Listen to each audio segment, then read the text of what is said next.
ராஜாங்க அமைச்சர் சுஜிவ சேனசிங்க வெளியிட்ட அந்த கருத்திற்கு பலரும் பல்வேறு விதமான தகவல்களை வெளியிட்டிருந்தார்கள். திருடர்கள் பக்கம், திருட்டுக்கு துணை போனவர்கள் பக்கம், அதற்கு சார்பாக பரிந்துரைகளை முன்வைத்தவர்கள் பக்கம் திரும்பியவர்கள் இப்போது ஊடகங்களின் பக்கம் திரும்பியுள்ளனர். ஊடகம் இந்த விவகாரத்தில் சிறந்த பணியொன்றை முன்னெடுத்துள்ளது. மக்கள் மத்தியில் இது தொடர்பான பேசும் பொருளாக மாற்றியமைத்தது. இப்போது இந்த ஊடகத்தை இறுக்கியுள்ளனர்.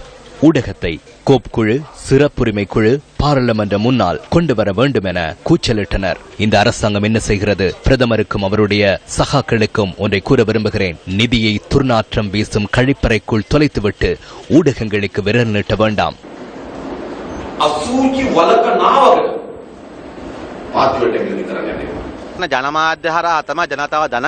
ஊடகத்தினூடாகவே மக்கள் அறிந்து கொண்டனர்.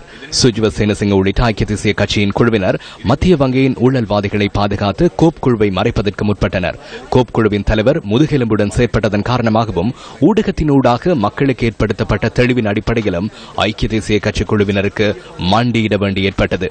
கோப் குழுவுக்கு முன்பாக ஊடகத்தை அல்ல, இதற்கு தடை ஏற்படுத்தியவர்களையும் ஐக்கிய தேசிய கட்சியைச் சேர்ந்த சில உறுப்பினர்களையும் அமைச்சர்களையும் கோப் குழுவிற்கு பின்னால் செயற்படுவோரையுமே முன்னிறுத்த வேண்டும். මන්ත්‍රීවරු සහ කෝප්කාර සභාවෙන් පිටින් ඉන්න එක්සත් ජාතික පක්ෂයේ සමහර ඇමතිවරු මාධ්‍ය සංස්කෘතිය තියෙන්න ඕනේ.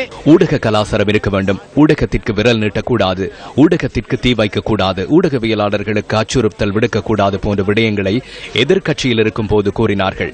எதிர்க்கட்சியில் இருந்த சந்தர்ப்பத்தில் கூறிய விடயங்களை அவர்கள் தற்போது கூறுவதை காண முடிவதில்லை. சுஜிவ சேனசிங்க வெளியிட்ட கருத்தை நாம் கண்டிக்கிறோம்.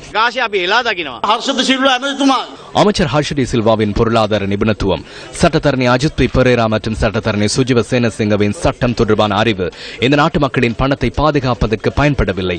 மாறாக அர்ஜுன் மகேந்திரன் செய்த ஊழலை மறைப்பதற்காகவே பயன்படுத்தப்பட்டது.